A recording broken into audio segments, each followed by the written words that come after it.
कहानी शुरू होते ही हमें दिखाया जाता है कि कोरियन पेनिनसुला में ज़ोंबी वायरस पूरी तरह से आउटब्रेक हो चुका था, जिस दौरान एक कैप्टन जंग सियोक को देखते हैं जो उन सभी ज़ोंबीज से बचने के लिए अपने सिस्टर की फैमिली को एक शिप पर लेकर जा रहा था और वो शिप उन्हें कोरिया के लिए लेकर निकलने वाला था। आगे जाते समय रास्ते में उन्हें एक आदमी मिलता है जो उनसे मदद के लिए गुहार लगा रहा था। उस आदमी के साथ उसकी वाइफ और उसके 2 बेटियां भी थीं। जंग सियोक देखता है कि उस आदमी के पूरे बदन पर बहुत सारा खून लगा हुआ है, इसीलिए वो सोचने लगता है कि शायद इस आदमी को भी वे सभी ज़ोंबीज ने काटा है और यही सोचकर वो उन्हें वहीं पर छोड़कर आगे बढ़ने लगता है। तब उस आदमी की वाइफ उससे कहती है कि तुम कम से कम मेरे अलावा मेरी बेटी को ही लेकर जाओ, लेकिन जंग सियोक उन्हें अनदेखा करते हुए आगे बढ़ जाता है। वो शिप पर पहुंच जाते हैं और शिप भी कोरिया से बाहर जाने के लिए निकल जाती है। यहाँ पर हमें पता चलता है कि उस शिप को जापान के लिए जाना था, लेकिन जंग सियोक को पता चलता है कि शिप को जापान की बजाय हांगकांग लेकर जाया जा रहा है।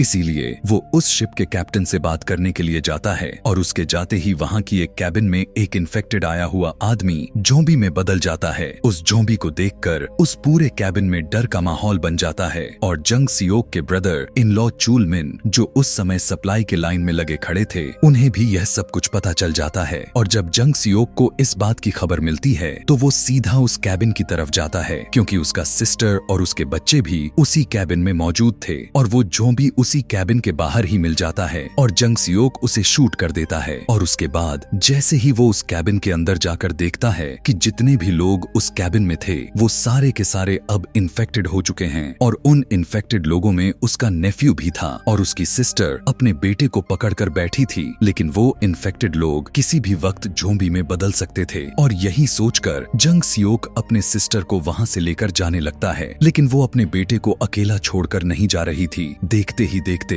वो सारे के सारे इन्फेक्टेड हुए लोग ज़ोंबी में कन्वर्ट हो जाते हैं और उन लोगों पर अटैक कर देते हैं। जंग सियोक भी उन सभी ज़ोंबीज को मारने की कोशिश करने लगता है कि तभी वो देखता है कि उसका इन्फेक्टेड नेफ्यू अपनी मदर को काट रहा है, लेकिन इसके बावजूद भी वो कुछ भी नहीं कर सकता था कि तभी वहाँ पर गोली की आवाज को सुनकर चूल मिन भी आ जाता है, जो इस कैबिन के दरवाजे को बंद करके उसे बाहर ही रोक देता है। कैबिन के अंदर सारे ज़ोंबीज उसके सिस्टर को खा रहे थे और वो यह सब कुछ अपने आंखों के सामने देख रहा था। इसके बाद हमें पता चलता है कि ये सब जो कुछ भी हुआ था वो आज से 4 साल पहले हुआ था। उस शिप पर कुछ इन्फेक्टेड लोग थे और वो लास्ट शिप थी जो हांगकांग के लिए निकली थी। यहाँ से हमें 4 साल बाद का समय को दिखाया जाता है, जहाँ पर हम जंग सियोक और चूल मिन को देखते हैं। ये दोनों अब हांगकांग में ही रह रहे थे। हांगकांग के लोकल लोग उन दोनों को पसंद नहीं करते थे क्योंकि वो रिफ्यूजिस थे। एक दिन कुछ गैंग मेंबर्स उनके पास आते हैं और उन्हें अपने बॉस के पास लेकर जाते हैं। उनका बॉस उन लोगों को एक जॉब ऑफर करता है। उनकी 4 लोगों की एक टीम बनाकर दोबारा से कोरियन पेनिनसुला में जाने के लिए कहते हैं, जो अभी भी क्वारंटाइन है और ज़ोंबीज से भरा पड़ा है। उनका टारगेट यह था कि पेनिनसुला में से एक फूड ट्रक को बाहर निकालना था, जिसमें लगभग $30 मिलियन से भरे पड़े थे और शर्त यह रख दी गई थी कि काम को पूरा कर लेने के बाद उन मेंबर्स को भी $2.5 मिलियन भी दिए जाएंगे। और इसी के साथ ही वो उन्हें उन सारे ज़ोंबीज से बचने के लिए कुछ इंस्ट्रक्शंस भी बताता है कि ज़ोंबी को रात में नजर नहीं आता और रात में वो ज़ोंबीज आवाज को फॉलो करते हुए लोगों पर अटैक करते हैं। इसीलिए वो कहता है कि इस काम को रात में आसानी से किया जा सकता है। उन्हें 2 सैटेलाइट फोन को देकर शिप के थ्रू बताई गई लोकेशन पर पहुंचा दिया जाता है और जब वे सभी सर्वाइवर अपना मिशन को कंप्लीट कर लेते हैं तो वापस आते समय इस सैटेलाइट फोन का इस्तेमाल कर सकते हैं। वो सभी सर्वाइवर उस जगह पर पहुंच जाते हैं जहां पर वो ट्रक खड़ा हुआ था। तब जंग सियोक उस ट्रक के पास जाकर चेक करता है। तब उसे पता चलता है कि वो ट्रक तो उन लोगों का नहीं है। जंग सियोक जब ट्रक को चेक करने के बाद वापस आ रहा था कि तभी उसे किसी की आवाज आती हुई सुनाई देती है। वो देख पाता है कि एक बिल्डिंग जो गिरी हुई है और उसमें ज़ोंबीज भरे पड़े थे और वो बिल्डिंग ग्लास की थी, इसलिए उसमें सारे के सारे ज़ोंबीज दिखाई दे रहे थे और उस ग्लास का कोई भी भरोसा नहीं किया जा सकता था कि कब वो टूट जाए और सारे ज़ोंबीज बाहर आ जाएं। यह देखकर जंग सियोक जल्दी से आकर गाड़ी में बैठ जाता है और वे सभी फिर से अपने टारगेट के लिए निकल जाते जाते हैं। कुछ दूरी पर उन्हें एक और ट्रक नजर आता है और इस बार जंग सियोक अकेला नहीं जाता, उसके साथ चूलमिन और उसके साथ उसका एक और पार्टनर भी जाता है। वहाँ पर वो लोग अकेले नहीं थे, कोई और भी था जो उन लोगों पर नजर गड़ाकर बैठा हुआ था। जब वे सभी ट्रक को खोलकर देखते हैं तो उन्हें पता चलता है कि वो तो पूरा का पूरा ट्रक पैसों से भरा हुआ है। यहाँ पर ट्रक को ढूंढने का मिशन तो पूरा हो जाता है और अब वहाँ से निकलने का टाइम हो चुका था। वो देखते हैं कि उस ट्रक का ड्राइवर भी एक ज़ॉम्बी में बदल चुका है और इन्हें लगता है कि शायद वो मर चुका है, लेकिन यह सोच तो उनके लिए गलत साबित होने वाली थी। जैसे ही चूलमिन ट्रक के अंदर जाने लगता है, वो ट्रक ड्राइवर जिंदा होकर झपट पड़ता है, जिससे ट्रक का हॉर्न प्रेस हो जाता है और पूरे एरिया में उस हॉर्न की आवाज जोर से गूंज जाती है। ये आवाज सुनकर वो सारे ज़ॉम्बिस अलर्ट होकर उनकी तरफ बढ़ना शुरू कर देते हैं और ये कोई ऐसा वैसा ज़ॉम्बी नहीं थे, बल्कि कोरिया के अल्ट्रा फास्टर ज़ॉम्बिस थे। जंग सियोक जल्दी से उस ट्रक ड्राइवर को मार देता है और उनका एक साथी उस ट्रक को स्टार्ट करता है और इधर जंग सियोक बाकी के सभी ज़ॉम्बिस को मारना शुरू कर देता है, लेकिन वो तादाद में काफी ज्यादा थे। चूलमिन वापस कार में जाकर बैठ जाता है और कार स्टार्ट होते ही जंग सियोक भी उसमें बैठ जाता है और इतनी डिफिकल्टी होने के बावजूद भी वो सभी ट्रक को वहां से निकालने में कामयाब हो जाते हैं। और अब बारी थी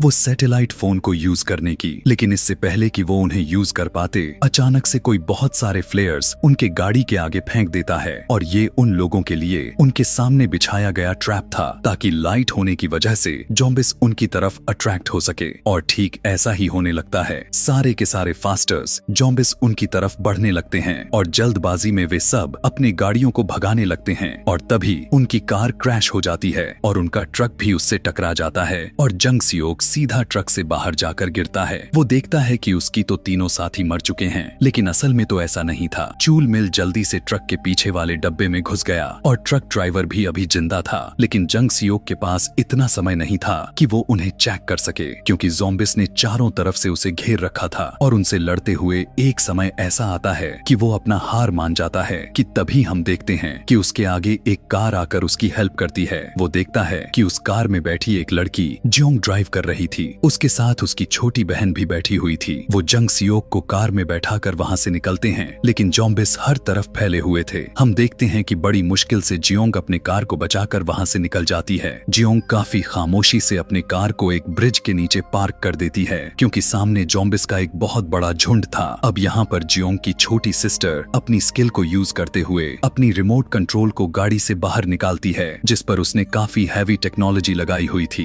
उससे वो ज़ॉम्बिस का ध्यान भटकाने लगती है और वो लोग सही सलामत वहाँ से निकल जाते हैं। फिर वो अपने घर पहुँच जाते हैं, जहाँ पर उनके मदर और फादर रहते थे। यहाँ पर पता चलता है कि ये दोनों हस्बैंड वाइफ वही लोग थे जिन्हें 4 साल पहले जंग सियोक इग्नोर करके चला गया था और उसके हाथ में जो छोटी बच्ची थी वो वही यूजीन थी, जिसकी जान बचाने से जंग सियोक ने इनकार किया था और आज उन्हीं ने उसकी जान बचाई। दूसरी तरफ उस ट्रक के पास एक पूरा गैंग का काफिला ही पहुंच जाता है और गैंग का नाम यूनिट 631 थे, जिसका लीडर फर्स्ट क्लास होंग था। वो देखता है कि उस ट्रक का ड्राइवर अभी भी जिंदा है, लेकिन उसकी जान बचाने की बजाय वो उसे मार डालता है। और यहाँ पर हमें इन लोगों के नेचर के बारे में भी पता चलता है कि ये भी किसी ज़ॉम्बी से कम नहीं है और ये वही गैंग था जिन्होंने जंग सियोक के गाड़ी के सामने फ्लेयर्स फेंका था ताकि वो सभी ज़ॉम्बीज से मारे जाए। वो उस ट्रक को लेकर वहां से जाने लग गए, यह सोचकर कि शायद वो फूड से भरा हुआ होगा। वो अपने मिलिट्री कंपाउंड तक पहुंच जाते हैं, जहां पर वो काफी फेमस था। दूसरी तरफ जंग सियोक देखता है जियोंग के फादर एल्डर किम किसी मिलिट्री ऑफिसर से बात करने की कोशिश कर रहे हैं और उसे यकीन था कि जेन उन्हें यहाँ से बाहर निकाल लेगी, लेकिन बुरी खबर तो यह था कि मिलिट्री ऑपरेशन आज से 4 साल पहले ही बंद हो चुकी थी और उन तीनों को इस बात का पता था उन लोगों को यहाँ से निकालने के लिए कोई नहीं आएगा। लेकिन जब उन्हें पता चलता है कि जंग सियोक हांगकांग से ही है तो वो सभी काफी हैरान हो जाते हैं कि पिछले 4 सालों में उन लोगों को कोई नहीं बचाने के लिए आया, लेकिन पैसों के खातिर लोग यहाँ पर आ गए। जियोंग की मदर उससे पूछने लगती है कि उनके बाकी के साथियों का क्या हुआ। वो कहता है कि अब वे सभी मारे गए और उधर की साइड में जब वे लोग इस फूड वाले ट्रैक को खोलते हैं तो उन्हें अंदर से चूलमिन भी मिल जाता है। वो उसे पकड़ लेते हैं और किसी गेम के लिए उसे अपने साथ लेकर जाते हैं। कुछ समय के बाद जब उस गैंग का एक मेंबर उस ट्रक में से एक बैग को खोलता है तो उसकी आंखें खुली की खुली रह जाती हैं। वो सीधा कैप्टन सीईओ के पास जाता है और उसे उस पैसों के बारे में बता देता है। वो जब ट्रक पर जाकर चेक करता है तब उसे बहुत सारे डॉलर के साथ सैटेलाइट फोन्स भी मिलते हैं। फोन को जैसे ही चालू करता है तो उस पर कॉल आती है। कॉल उठाने पर सीईओ को पता चलता है कि ये ट्रक किसी ऑपरेशन का पार्ट है जिसमें इस ट्रक को वापस लाने के पैसे भी मिलेंगे और उन्हें कोरिया से बाहर निकाला जाएगा। और फिर इस बात को सुनते ही वो खुद उस ट्रक को बोट पर लेकर जाने की तैयारी करने लगता है और वो इस बात को वो सीक्रेट रखता है। दूसरी तरफ हम देखते हैं कि चूल मिन को बाकी के सरफेस के साथ रखा गया था और उन्हें देखने के लिए बहुत सारे लोग वहाँ पर जमा हुए होते हैं। ये एक गेम शो था जहाँ पर ज़ॉम्बी और इंसानों को आमने सामने आना था और सारे के सारे इस शो को देखने के लिए काफी ज्यादा एक्साइटेड थे। पहली राउंड को कुछ लोग ही सरवाइव कर पाते हैं और उनमें चूल मिन भी शामिल था। उधर जंग सियोक के साथ वो लोग इस बात को लेकर डिसाइड करते हैं कि वो मिलिट्री कंपाउंड में जरूर जाएंगे क्योंकि उन्हें सैटेलाइट फोन काफी जरूरी है और वो उसकी मदद से वे सभी यहाँ पेनिनसुला से बाहर निकल सकते हैं। अब ये सभी फाइनली डिसाइड करते हैं कि वो यहाँ से रात को निकलेंगे ताकि उन्हें यहाँ से जाने में कोई दिक्कत ना आए। लेकिन ये बात जंग सियोक को हजम तो बिल्कुल भी नहीं हो रही थी। 4 साल पहले उसने इसी फैमिली को बचाने से साफ मना कर दिया था, इसीलिए वो इस बात को जाकर वो जियोंग की मदर को बता देता है, जिसे वो सुनकर बिल्कुल भी हैरान नहीं होती। वो कहती है कि ये कोई बड़ी बात नहीं है। दूसरी तरफ कैप्टन सीओ और उसके साथी बगैर किसी के नजर में आए वहाँ से निकलने की तैयारी में लग गए थे। रात को हम देखते हैं कि जंग सियोक के साथ उसके बाकी के सभी लोग कार में बैठकर वहाँ से निकल जाते हैं, लेकिन वो लोग मिलिट्री कंपाउंड के पास न जाकर किसी दूसरी जगह पर जियोंग की मदर कार को रोक देती है और वहाँ से सिर्फ मिंजू और जंग सियोक ही ट्रक को चेक करने के लिए जाते हैं। उन्हें वो ट्रक भी मिल जाता है और ढूंढने पर वो सैटेलाइट फोन भी मिल जाता है, लेकिन अफसोस कि वो मोबाइल टूट गया था। और इतनी देर में ही कैप्टन सीईओ का पार्टनर प्राइवेट किम भी वहाँ पर आ जाता है और उसे गन पॉइंट पर लेकर खुद ही सारी की सारी बातें उगल देता है कि वो और कैप्टन सीईओ दोनों उन लोगों से मिलना चाहते हैं और सीईओ को इस पूरे ऑपरेशन के बारे में एक सैटेलाइट फोन के जरिए पता चला है जो उसके रूम में मौजूद है। इस बात को सुनते ही जंग सियोक समझ जाता है कि उन्हें चूल मिन का फोन मिला है और इतने में वो किम यह बात भी उगल देता है कि हमें उस ट्रक में से एक आदमी भी मिला था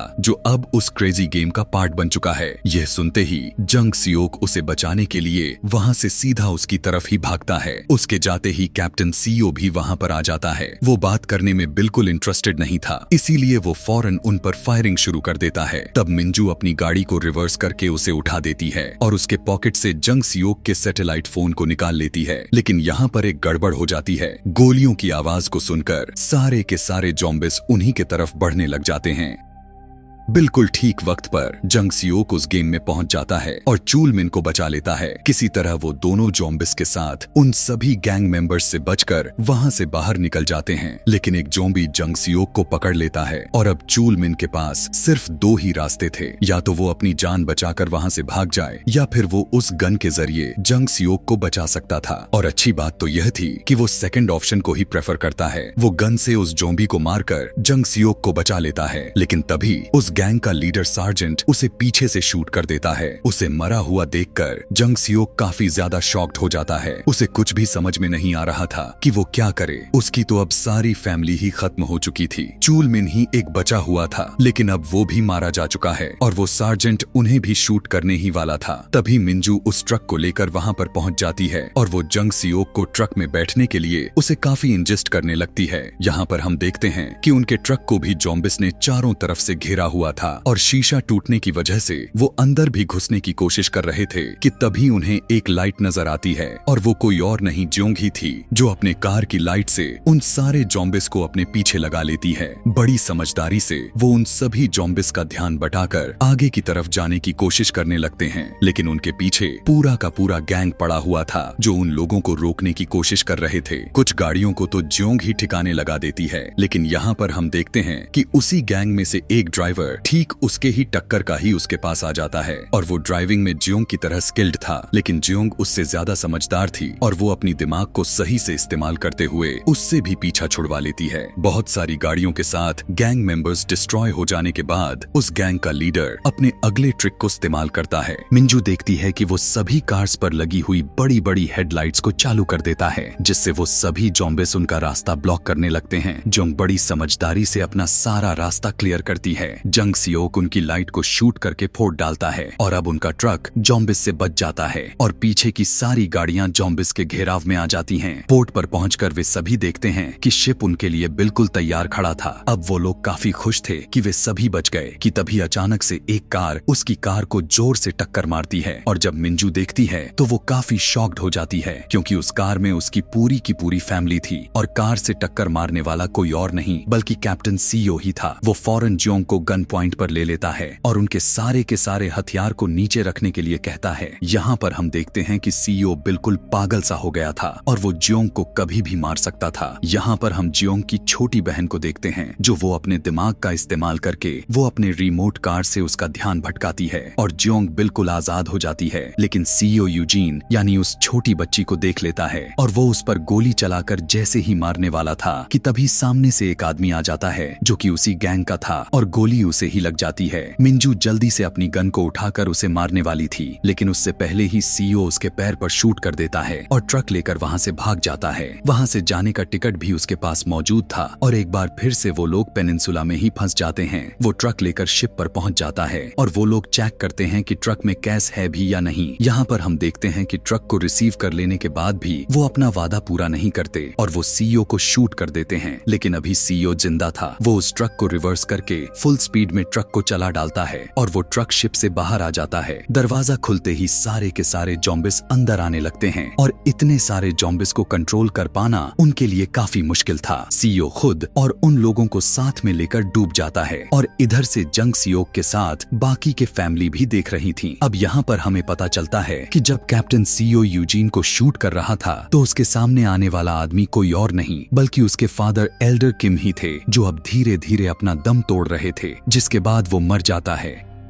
उसके मरते ही एक मिलिट्री चॉपर वहां से गुजरने लगता है और वो सब उसे सिग्नल करके रोक लेते हैं। जॉम्बिस भी उनके तरफ बढ़ रहे थे लेकिन मिंजू इंजर्ड होने की वजह से भाग नहीं सकती थी और इस बार वो जंग सियोक से प्रॉमिस करती है कि अब वो उसकी बेटियों की हेल्प जरूर करेगा। जंग सियोक उनकी दोनों बेटियों को चॉपर की तरफ लेकर जाता है और पीछे से वो उन जॉम्बिस का मुकाबला करती है। हम देखते हैं कि वो एक ट्रक में बैठकर उसका हॉर्न प्रेस कर देती है जिससे सारे के सारे जॉम्बिस उसके तरफ आ जाते हैं। चॉपर पर पहुंचकर वो देखते हैं कि उनकी मदद करने वाली कोई और नहीं बल्कि वो मेजर जेन थी जिसका उनके फादर ने उसके आने की जिक्र भी किया था। जोंग उन्हें कहती है कि वो उनकी मदर की हेल्प करे लेकिन वो सोल्जर इस काम के लिए मना कर देती है क्योंकि सारे के सारे सिचुएशंस उनके हाथ से बाहर हो चुके थे। तभी जोंग उसी के गन को निकालकर उसे गन पॉइंट पर ले लेती है और कहती है कि वो अपने मदर के बगैर यहाँ से नहीं जाएगी। लेकिन तभी वो देखती है कि उसकी मदर सुसाइड करने ही वाली है, जिसे देखकर जोंग बिल्कुल पागल सा हो जाती है। जिस पर जेन कहती है कि तुम्हारी मदर बिल्कुल सही कर रही हैं, यही उनके लिए बेहतर है। ये दोनों गले लगकर रो रही थीं। जंग सियोक उन्हें देख रहा था बिल्कुल वैसे ही जैसे वो अपने बहन को मरते हुए देखा था, लेकिन वो उन लोगों में से था जो लोग कहते हैं कि कोशिश तो की थी लेकिन कुछ भी नहीं हुआ। लेकिन इस बार वो बस देखता नहीं बल्कि कोशिश करने के बारे में सोचता है और उसे देखकर मिंजू भी अपने डिसीजन बदल लेती है क्योंकि अब जीने की उम्मीद उसे भी नजर आ रही थी। जो पहले ऐसा नहीं लग रहा था वो फौरन बैकफायर करना शुरू कर देती है और इतनी ही देर में कि वो चॉपर तक पहुंच सके। जंग सियोक उन जॉम्बिस से मुकाबला करता है। इतनी कोशिश करने के बावजूद भी